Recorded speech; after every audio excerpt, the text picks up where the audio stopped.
Salut à vous, j'espère que vous allez bien. Aujourd'hui on se retrouve pour une vidéo DIY.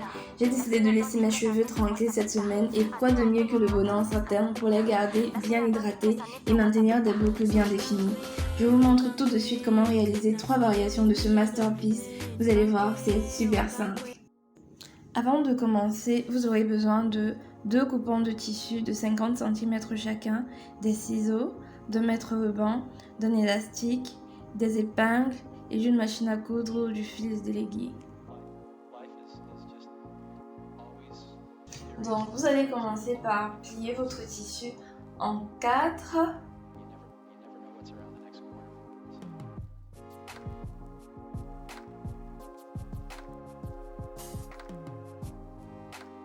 Puis ensuite, vous devez repérer le centre de votre découpe parce que nous allons découper un cercle. Donc faites bien attention à ne pas vous tromper de repère au risque d'avoir des pièces séparées et c'est vraiment pas ce qu'on veut ici. Donc une fois votre centre repéré, vous allez venir marquer le rayon de votre cercle. Moi je suis allée sur une mesure standard de 35 cm. Mais vous pouvez le faire plus petit ou plus grand en fonction de vos goûts. Puis vous allez reporter le résultat tout autour de votre repère.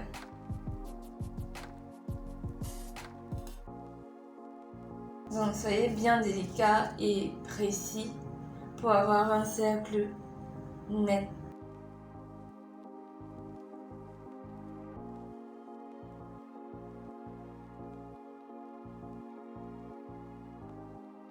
Une fois que vous avez terminé avec les pointillés, vous allez bien marquer tout ça pour pouvoir découper plus aisément.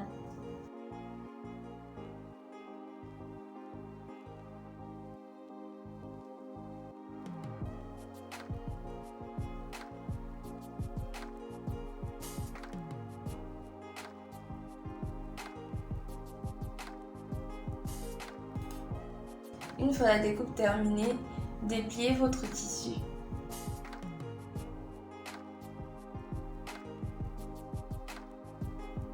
Vous voyez, ça forme un cercle bien net et bien propre.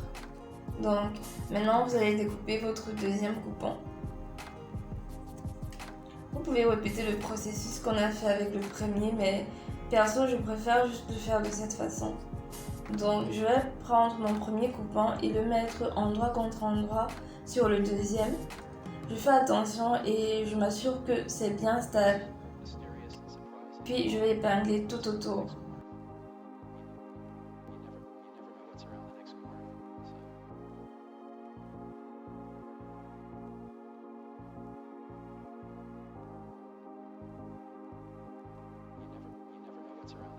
Après avoir épinglé, je peux venir découper mon tissu.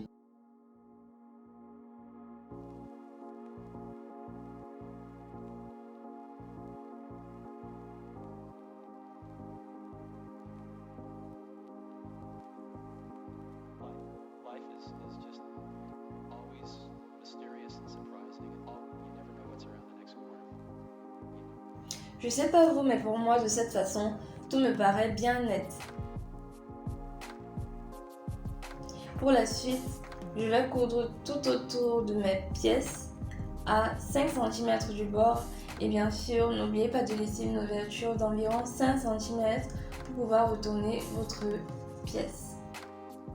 Avant de retourner, enlevez toutes les épingles tout autour et crantez délicatement pour avoir un rendu plus net.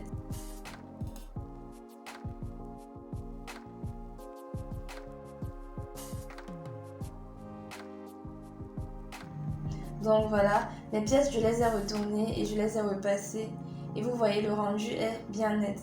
Donc maintenant je vais vous montrer les variations que vous pouvez faire à partir de là.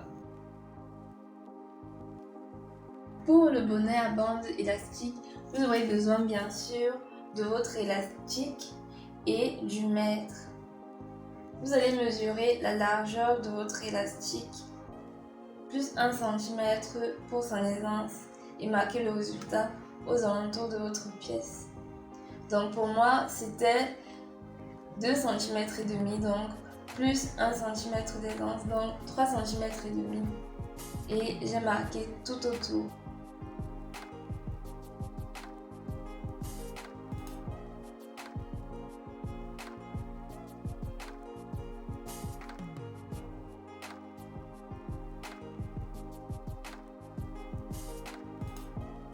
Donc une fois que c'est fait, vous pouvez coudre tout autour et laisser l'ouverture que vous avez utilisée préalablement pour retourner votre tissu.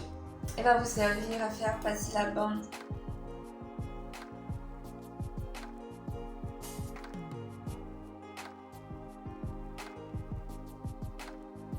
Donc maintenant, on va insérer notre bande.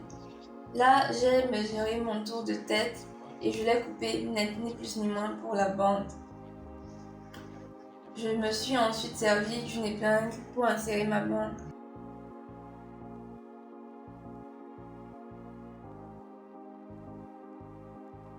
Et j'ai également sécurisé l'extrémité pour éviter qu'elle ne rentre pendant l'opération.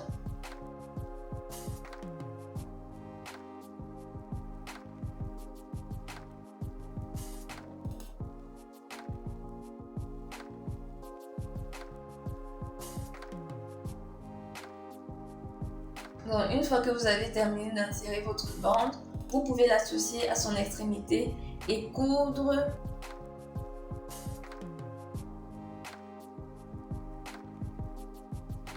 les coudre ensemble et refermer le tout.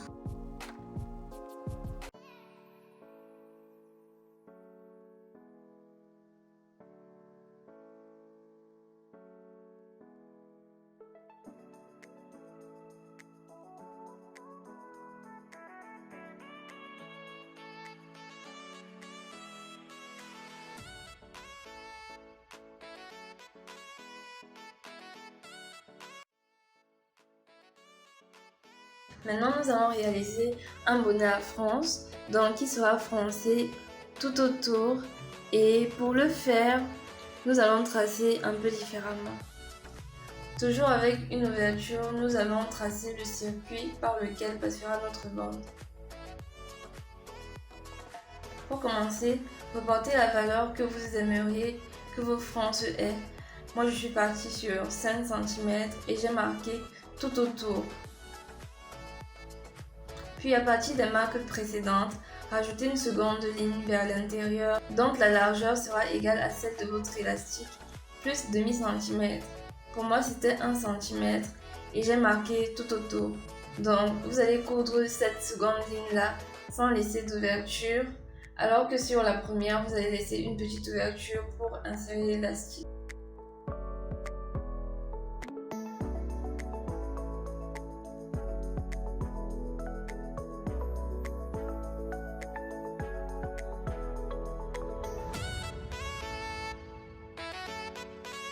Une fois que vous avez cousu, vous pouvez insérer votre élastique. J'ai préféré mon élastique plus fine parce que je trouve qu'elle est plus agréable à porter et qu'elle rentre mieux avec ce modèle à franges. Seulement, j'ai eu du mal à l'insérer. Je me suis rendu compte assez tard que je n'avais plus de petites épingles et j'ai donc utilisé une aiguille à tricot que j'avais sous la main, mais qui faisait aussi bien l'affaire, je trouve. Une fois que je l'ai mis, je suis venue fermer tout ça et voilà!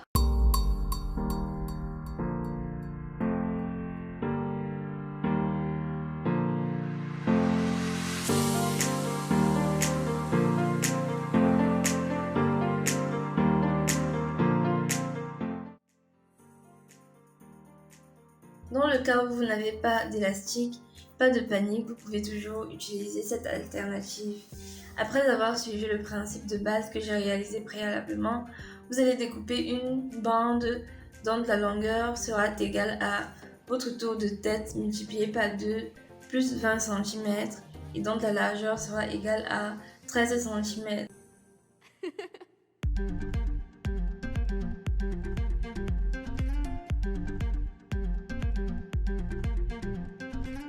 Une fois que c'est fait, vous allez apporter une petite modification à la précédente pièce. Vous allez couper une petite ouverture à l'arrière de la tête.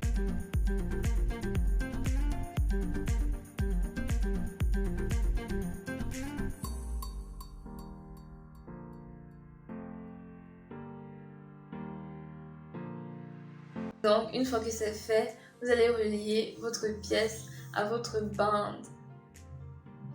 Pour ce faire, vous allez commencer par créer des franges tout autour de votre pièce.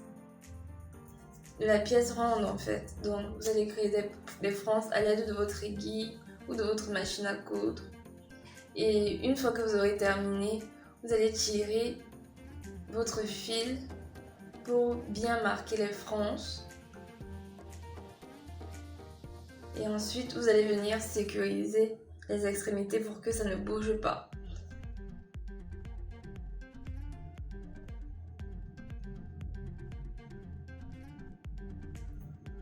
Donc, vous allez prendre ensuite votre mètre et vous assurer que la valeur que vous avez marquée est bien égale à votre tour de tête.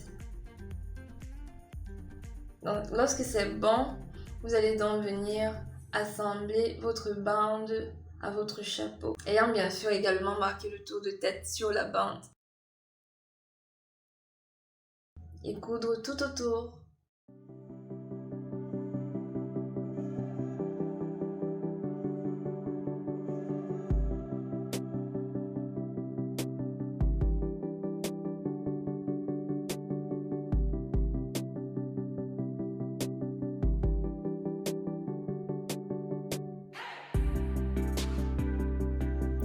Voilà, c'est fini pour la vidéo d'aujourd'hui. Si elle vous a plu, n'hésitez pas à vous abonner si ce n'est pas encore le cas, à liker et à laisser un commentaire si vous avez une question, une suggestion. Laissez un commentaire, vraiment ça me permet de savoir ce que vous pensez de mes vidéos et ça me permet également d'avancer, de faire des améliorations. Donc, allez-y, lâchez-vous un commentaire. On se retrouve très bientôt pour une nouvelle vidéo et bye bye, portez-vous bien.